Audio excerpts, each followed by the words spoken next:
অনেক বিষয়ে প্রতিদিনই অনেক বিষয়, অনেক কন্টেন্ট তৈরি হয়। এই সরকারের নানা কুকীর্তি, সমন্বয়কদের কুকীর্তি, অনেকে কথা বলছেন। সাংবাদিক জিল্লুর রহমান, সবাই চিনেন ওনাকে। তিনি ইতিমধ্যেই যে হাসনাত আব্দুল্লাহ, যাকে আমি হাসনাত আবুল বলে সম্বোধন করি, তার বিরুদ্ধে চাঁদাবাজির অভিযোগ এনেছেন সেন্ট্রাল হসপিটালে। যদি সে সব অস্বীকার করেছে, কিন্তু হাসনাত আব্দুল্লাহ এর আগেও বিভিন্ন সময় বিভিন্ন জায়গায় হুমকি ধামকি দিয়েছে, এবং সে যদি দেবে, টাকা চাইলে সে হুমকি দিয়েছে। তার কথাবার্তার ধরন আমরা ইতিমধ্যে দেখেছি। সে ধমক ছাড়া কথা বলে না, এত বড় বিয়াদব।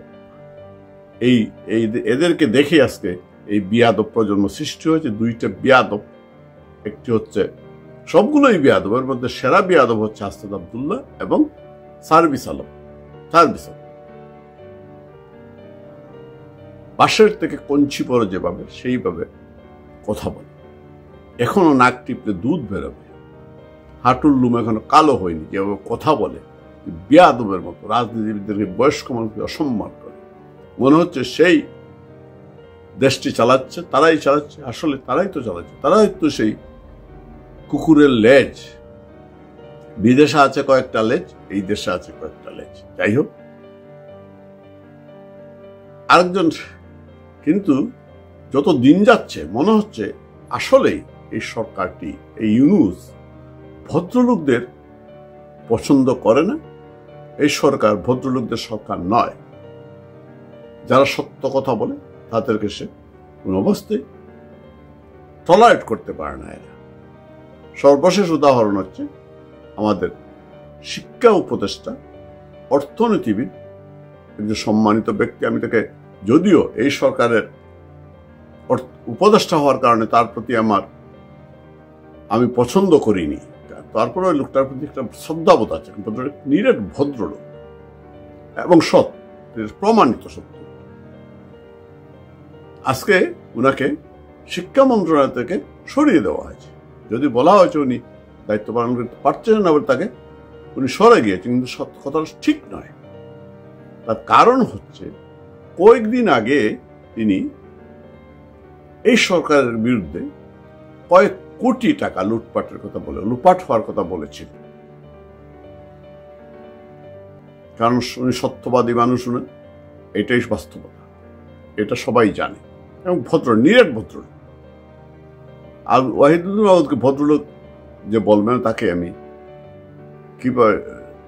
এমন কেউ নেই যে বলবে না উনি নিরেট ভদ্রলোক না।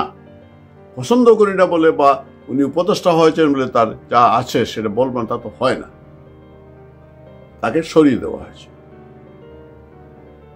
এর আগে আমরা দেখেছি ব্রিগেডিয়ার সাখাওয়াত। এই লোকটি আমার পছন্দের না, কারণ এই লোকটি আওয়ামী লীগ সরকারের সময় যেভাবে সমালোচনা করেছে, যেভাবে মানুষ বিভিন্নভাবে সমালোচনা করেছে, সরকারের বিভিন্ন নসিহত করেছে, কিন্তু এখন সে একেবারেই চুপচাপ। আমার কাছে মনে হয়েছে বাঘ হঠাৎ করে বিড়াল হয়ে গেল। কেন? তাকে ক্ষমতার লোভ নাকি ভয়? এই ভদ্রলোককে প্রথমেই স্বরাষ্ট্র মন্ত্রণালয়ের দায়িত্ব দেওয়া হয়েছিল, এই ইউনূস সরকার দিয়েছিল। উনি স্বরাষ্ট্র দায়িত্ব নেওয়ার পরে একটি গুরুত্বপূর্ণ কথা বলেছিলেন যে যারা মারা গিয়েছে, যাদেরকে মারা হয়েছে, ছাত্র জনতা যাই বলি না কেন, তাদেরকে যে বুলেট দিয়ে মারা হয়েছে 7.62, এটা পুলিশ ব্যবহার করে না, পুলিশে ব্যবহার করতে পারে না, বিশেষ কোনো জায়গা থেকে গুলিটা এসেছে। আরেকটি বলেছিলেন তিনি, আওয়ামী লীগ একটি বড় দল, মুক্তিযুদ্ধে নেতৃত্ব দিয়েছে।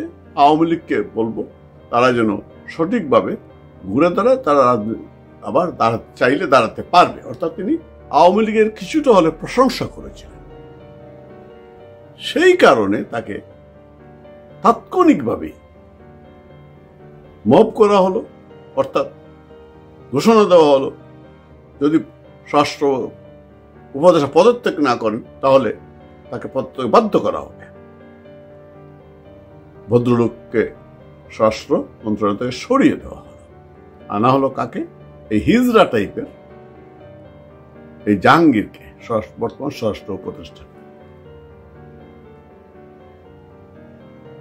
সাখাওয়াত হোসেনকে আমি পছন্দ করি আর না করি, আগেই বলেছি পছন্দের লোক না, কারণ এই লোকটাকে আমার মনে হয়েছিল হয়তো ভালো মানুষ, কিন্তু এই সরকারের উপদেষ্টা হতে মনে হয়েছে এবং চুপচাপ স্বরাষ্ট্র মন্ত্রণালয় থেকে সরানোর পরেও সে পদত্যাগ না করতে আমি মনে হয়েছে এই লোকটির কোনো মেরুদণ্ড নেই, মেরুদণ্ডহীন প্রাণী। একইভাবে মেরুদণ্ড নেই ওয়াহিদুল মাহমুদ, উনি চাইলেও উচিত ছিল পদত্যাগ করা, করেননি। ক্ষমতার লোভ আসার সবারই আছে, অথবা ভয়। তারপরেও এই জাহাঙ্গীরের চেয়ে ভালো লোক সাখাওয়াত।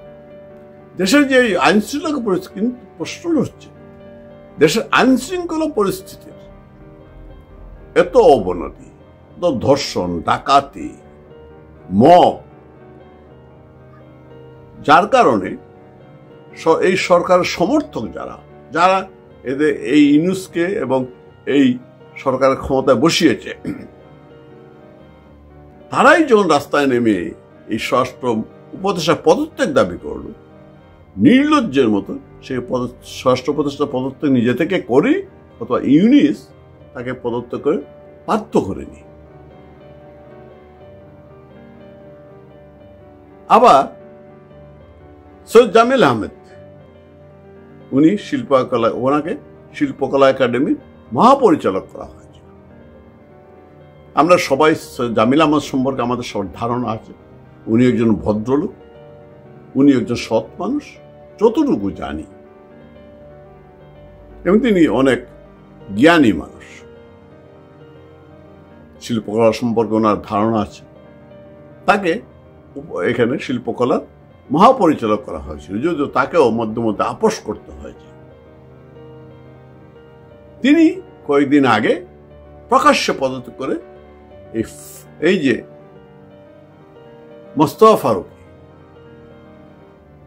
সংস্কৃতি উপদেষ্টা হয়েছে, চাটুকার, তার বিরুদ্ধে দুর্নীতির অভিযোগ এনেছেন প্রকাশ্যে, যদিও ফারুকী অস্বীকার করেছে। ফারুকী হচ্ছে এবং তার ওয়াইফ, এরা এমনই মানুষ, বিগত সরকারের সময় তার ওয়াইফকে দিয়ে বিগত সরকারের কাছ থেকে ফায়দা লুটেছে। এখন সে এই সরকারকে উপদেষ্টা হয়েছে। কিরকম বই মেলা করেছে আমরা জানি, আর কিভাবে সারা দেশে সংস্কৃতি কর্মীর উপর আক্রমণ হচ্ছে, বিজাতীয় সংস্কৃতি প্রতিষ্ঠা করার চেষ্টা করেছে, তাও আমরা জানি। অত ফারুকী এখানে, এবং একটা বেয়াদব। আপনার কিছুদিন আগে আপনি দেখেছেন যে 21 পদক অনুষ্ঠানে সলিমুল্লাহ খান তারা দণ্ডায়মান আর ফারুকী বসে আছে। যাই হোক, যে কথাটা বলছিলাম, আমার মূল কথাটা হচ্ছে সবার বিরুদ্ধে দুর্নীতির অভিযোগ হচ্ছে, ব্যর্থতার অভিযোগ আনা হচ্ছে, পদত্যাগের দাবি উঠছে, কিন্তু ইউনূস এই খচ্চরদেরকে, এই চুরদেরকে সরাতে রাজি নয়। ইউনূস এদেরকে দ্বারা পরিবেষ্টিত অবস্থায় থাকতে চায়। সমন্বয়করা দুর্নীতি করছে, চাঁদা চাচ্ছে,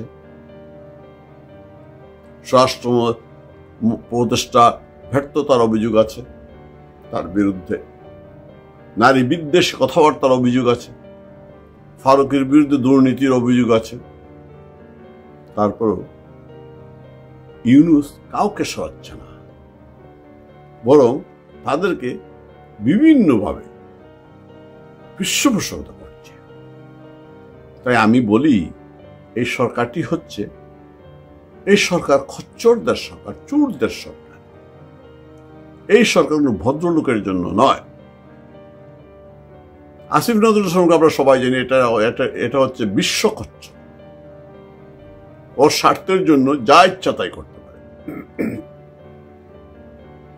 সুতরাং বাকি সবগুলোই বেশিরভাগই খচ্চর টাইপের, চুর টাইপের।